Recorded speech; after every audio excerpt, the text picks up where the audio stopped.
Yeah, I obviously didn't want to go back and see it. I didn't want to go get the X-rays or whatever it was. I wanted just to continue to play.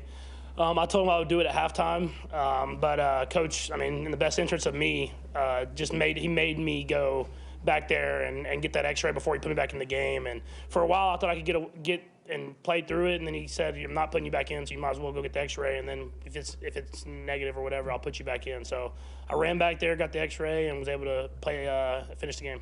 How are you feeling now after the game's over? How's the ankle feeling now? I was just talking to him. It feels better. I mean, it feels better than I thought it was going to be now. Obviously, I have a lot of adrenaline going right now, so we'll see how it feels. But I'll hop right into treatment tonight and try to do whatever I can to be as close to 100% by next week. But luckily for us, we played the early game on Saturday, so we get an extra almost half a day that I can let that ankle rest. Knowing you didn't want to come out, what did you make of the job Chad did? I mean, it's special, man. He's in the playoffs. He don't get any reps during the week. And he prepares himself to be able to go in for stuff like that. And he got a 98-yard drive backed up, a playoff game against a great opponent, and be able to drive the ball down the field, make some big throws versus some pressure looks. I mean, they brought some heat whenever he came in the game, and he made some big throws and was able to get us into the end zone. And that was a big point in the game because that gave me the ability to kind of come back and rest and wait till halftime until we kind of retaped and did everything we could to get me ready to go in the second half.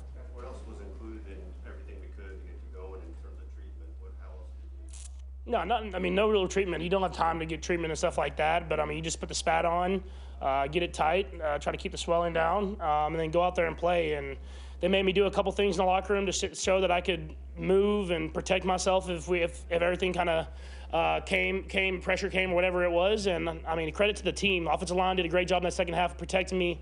I got the ball in my hands quickly, and guys made plays. But it's a team sport for a reason, and guys stepped up around me. Have you worked with your footwork? Obviously, you had to do some things differently, right? Mm-hmm. How much is that conscious, or it just jumping off the other foot, all those things? How do you process that? Yeah, you just got to be a competitor at the end of the day. I mean, not all things are going to be perfect. You have to find a way to make stuff happen. Obviously, I missed some throws. I probably think I could have made if I would have been in the right foot position, but luckily for me, I'm not in the right foot position all the time, so I'm able to make some throws like that anyways. Patrick, I know you have a high tolerance for pain. How much more are you able to take? And then, did you ever feel like you might have put the team in jeopardy with you coming back in early? I mean, I'm not coming out of a playoff game unless they take me out, and so I'm just going to play. I love this sport too much. I love this game. I love playing with my teammates and being able to go out there and enjoy it together. And we prepare all year to be in the playoffs and to play in these games. And I'm glad that I was able to get back in the game, and I mean it's something that I just love competing in this sport, and pain is pain, and you have to deal with it either way. And it's easy to say the number. This is your fifth straight AFC championship. I don't think any quarterback in the history of the league has played consecutively in that many since they've been a starter. What's that mean for you in this organization? Yeah, I mean, it's a credit to the team I have around me, the coaches I have around me, and the organization in general. I mean, we prepare ourselves every year from training camp in St. Joe's, Missouri to be here, but it takes a day-by-day process, and I think the coaches preach that, the players do that, and the organization around us supports us in that mission. And so we just try to do whatever we can to be in this position to get to this AFC Championship game, and then now we'll find a way to get to the Super Bowl, and that's going to take a great week of preparation and practice. Patrick, you touched on this a minute ago, but how much do you feel like the injury affected you in the second half after you came back? There was a couple throws here and there where I tried to plant off that foot, and it didn't let me kind of plant like I usually do. And so a couple throws I didn't make. I told Coach I want to still throw it downfield, and so we were able to make some throws there after the first few drives, and I think he got a little confidence that I could protect myself. And so credit to our defense, man, holding us in that game, especially after the start of that second half when I wasn't able to get stuff going. So they held us in that game, made some big plays at the end, and we were able to score enough points to win.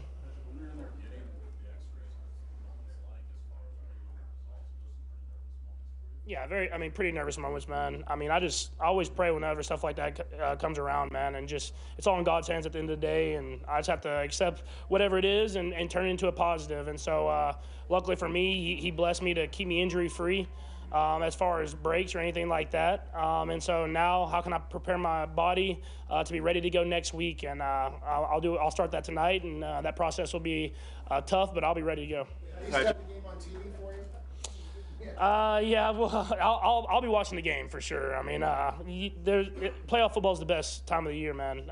Just to be able to watch that, and so I'll get the treatment and stuff like that. But the families will have to wait for a while because I'll be getting that stuff done. No, I meant today when you were getting the X-rays. Oh no, they don't ever show the TV, man. I've been back there. The divisional round, whenever the Browns game when Chad was playing, I didn't get to see like any of that until like the last drive, and so they do a good job of not having the TVs going in there, so that I have to focus on myself and getting myself better more than focusing on the game. Couple more. They have 14 receptions, 2 touchdowns. What do you think of his day? Yeah, man, it's another guy that just steps up, man. It seems like he gets better and better in the playoffs as you get further and further in there. And you need those type of guys, and he did a great job of making some tough contested catches. And he's special, man. He's a special player, one-of-a-kind player.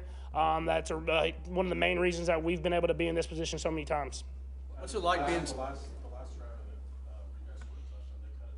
They cut it to take me through that drive, and obviously you went down on that touchdown pass. Yeah, no, it was a good job by everybody. I think everybody had a part in that drive. Everybody was making plays.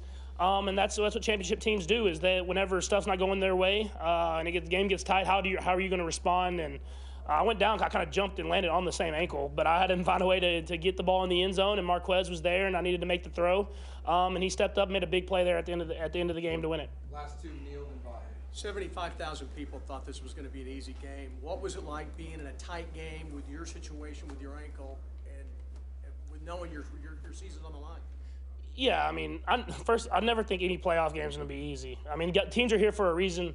And even if they are surprised in a sense or whatever it is, they're here for a reason. They have the confidence that it's going to be a great game. If you look at wild card weekend or really the playoffs in general the last few years, every game seems like it's a one-score game.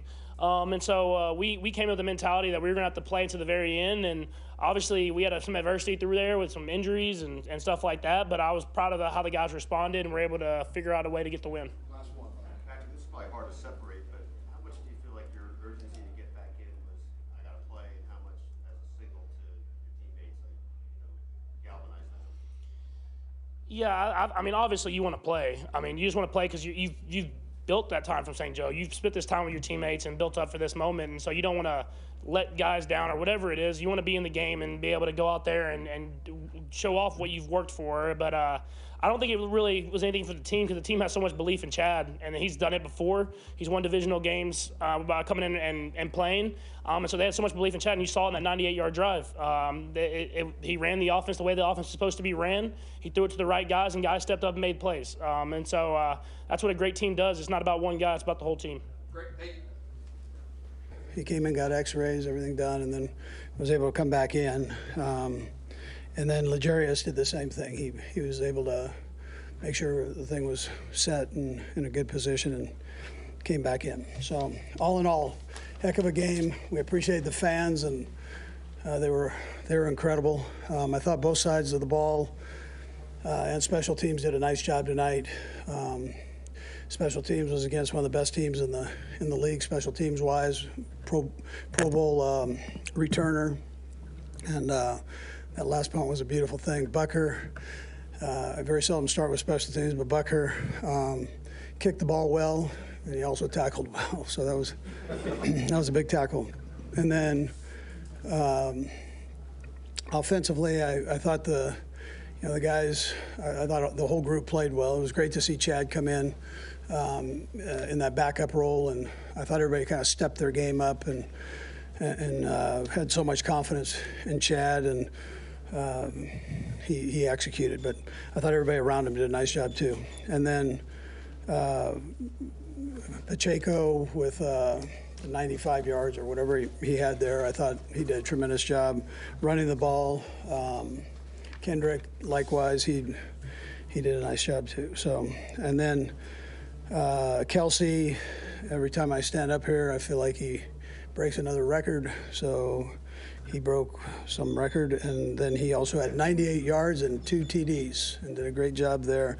Defensively, listen, my hat goes off to the defense. You can't move forward in the NFL playoffs if your defense doesn't play well. And I thought from the DBs to the defensive line to the linebackers, I thought everybody was flying around making plays, and again, my hat goes off to the guys for that. They were incredible on third downs, first, second downs, and just played a great game all the way around. My hat goes off to Spags and EB and Tobe for the jobs that they did, and the coaches. I wanted to mention Tony in the mix there too. I thought he had some nice plays for us, being kind of the new kid on the block. He had some nice plays. Our young DBs again stepping up. Watson with the interception. I mean, what a great job. The 2 turnovers were obviously